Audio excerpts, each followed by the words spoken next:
Welcome back to the Deep Dive. Today we're really digging into something quite fundamental in Canada. It's about the trust placed in professional engineers and geoscientists. Yeah, it's huge. We're not just talking about technical know-how here. No, exactly. It's more about that kind of unwritten social contract, isn't it? The one that gives the profession so much authority. It really is. And you have to consider the stakes. I mean, their work touches everything. Public safety, the environment, the economy. Think about water systems, buildings, resource extraction. Right. Bridges you drive over every day. Exactly. So the big question, the one we need to explore, is how do they actually keep the confidence of everyone involved? Clients, employers, the government, and crucially, the public. Okay, so that's our mission for this deep dive then. Let's unpack the key pieces needed to hold on to that confidence.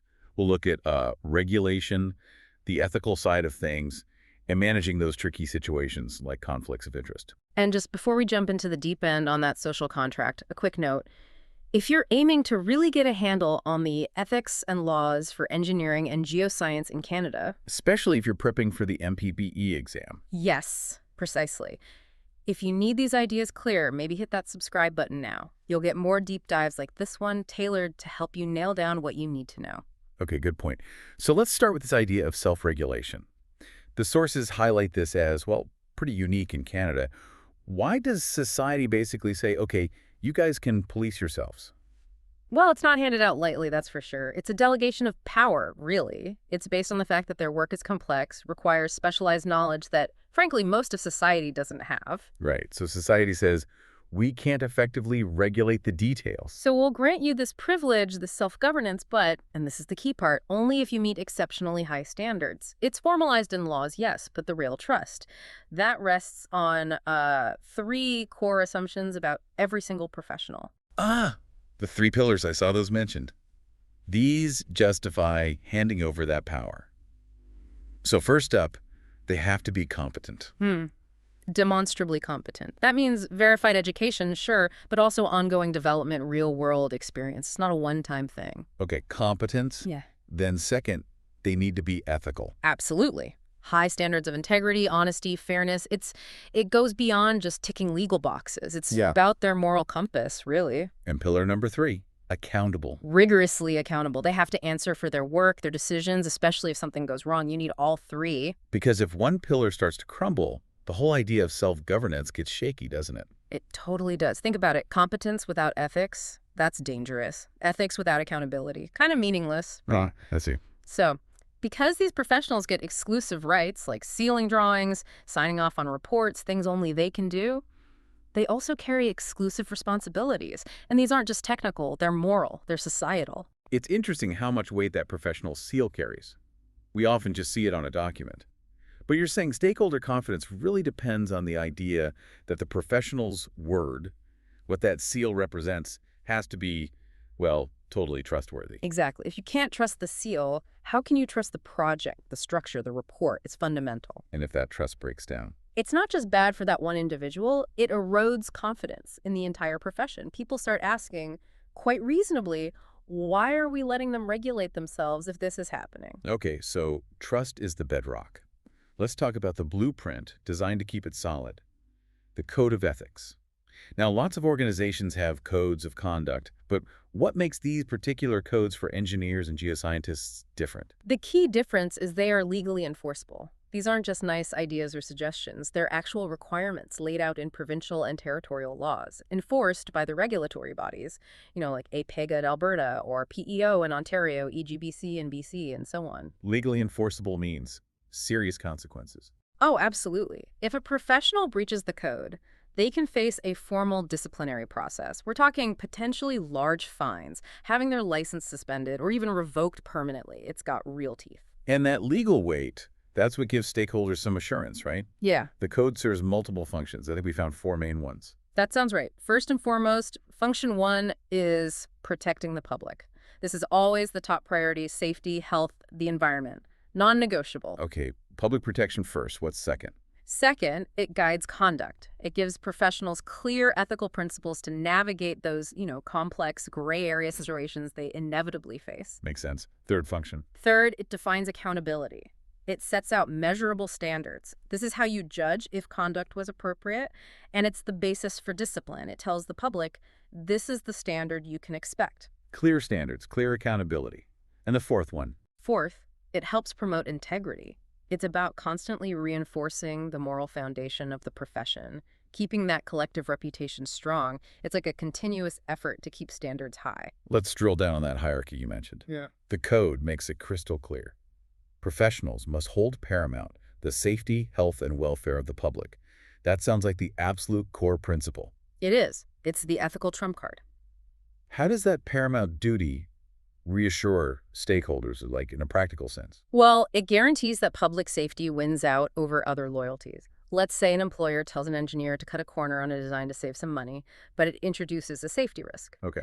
That paramount duty means the engineer's primary obligation isn't to the employer's bottom line in that moment, it's to public safety. They have an ethical and often legal duty to refuse or report that unsafe instruction. It overrides loyalty to the company or the client if public welfare is at stake. So if I'm a client, I can trust their advice should be objective. If I'm an employer, I should expect they'll be honest about risks, even if it's bad news for my project budget. That's the deal, essentially. That's the trade-off society makes in granting self-governance. You get the privilege, you uphold this paramount duty. Okay, so the code is the blueprint for trust. Now, what's the biggest threat? The sources seem to point very clearly towards conflict of interest. It seems particularly dangerous because it can be subtle. It really is insidious, and often it doesn't start with bad intentions. A conflict of interest, put simply, is any situation where some kind of personal, financial, or other private interest could compromise or even just look like it could compromise a professional's independent judgment.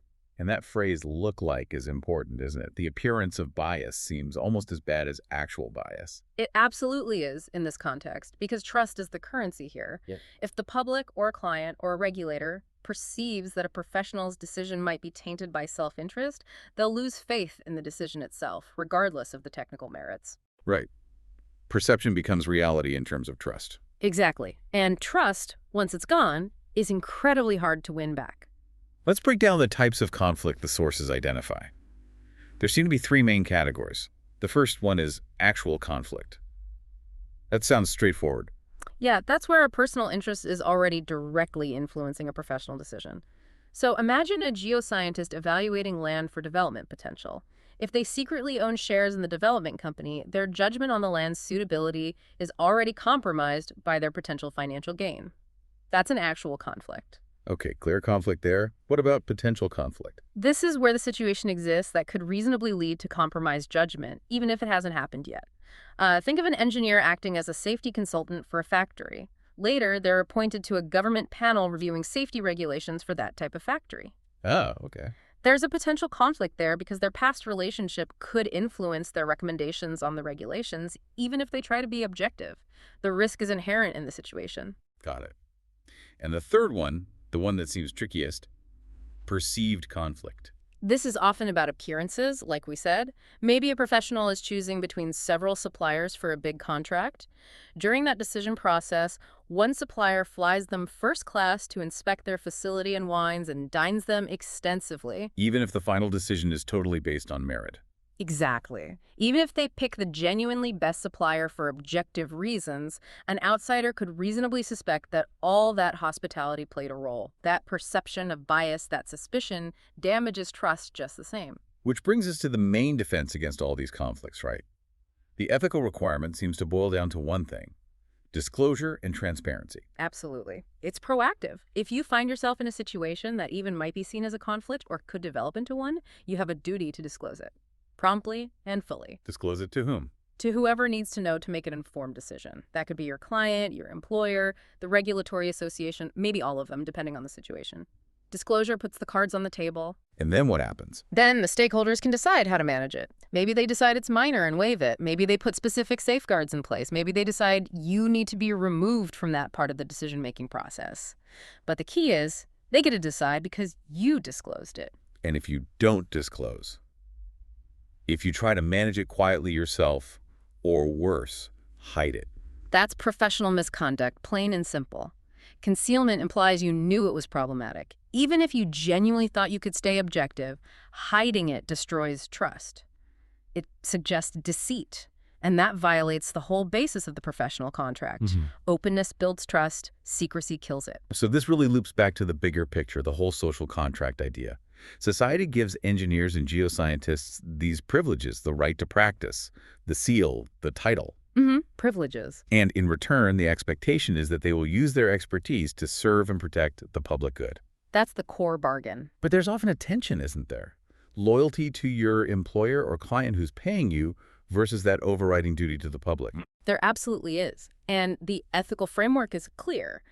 The public interest, that paramount duty we talked about, always wins. It takes moral courage sometimes. Moral courage? Like what? Like standing up and saying, no, that design isn't safe, even if it means project delays or upsetting your boss, or refusing to sign off on something you know is deficient, or, in some cases, whistleblowing on seriously unethical or dangerous practices, even if it puts your job at risk. And doing that, taking that stand, even though it's hard, is actually what reinforces public confidence in the long run. Paradoxically, yes. It shows the system is working. It demonstrates that professionals do prioritize safety and ethics over expediency or personal gain. That builds immense trust. Conversely, what happens when that ethical line is crossed? When reports are falsified or defects hidden or conflicts of interest are allowed to warp decisions? The cost is enormous. Beyond the immediate damage, potential accidents, economic losses, the biggest casualty is trust. Public safety is jeopardized, money is wasted, yes, but the faith in the profession itself takes a massive hit. And our sources pointed out that every major ethical failure tends to fuel calls for more external regulation, right? More government oversight. Exactly. Each lapse provides ammunition for those who argue that self-regulation isn't working. It directly threatens the autonomy the profession values so highly. So maintaining integrity isn't just a matter of personal ethics. It's about safeguarding the profession's entire standing in society. Precisely. It's defined by those tough calls, the decisions made when things are difficult. Keeping that public confidence requires constant, active vigilance, ethically speaking, and a commitment to being transparent. It really sounds like professional dignity isn't something you just get automatically with a license. It's earned day by day. That's a great way to put it. It's earned through demonstrating integrity, consistently putting the public good first. The reputation of thousands rests on the everyday actions of each individual practitioner. Which leads us to a final thought for you, our listeners, to maybe chew on. Trust isn't a permanent gift given to professionals. It has to be constantly earned, rebuilt, and actively protected through every ethical choice made every single day.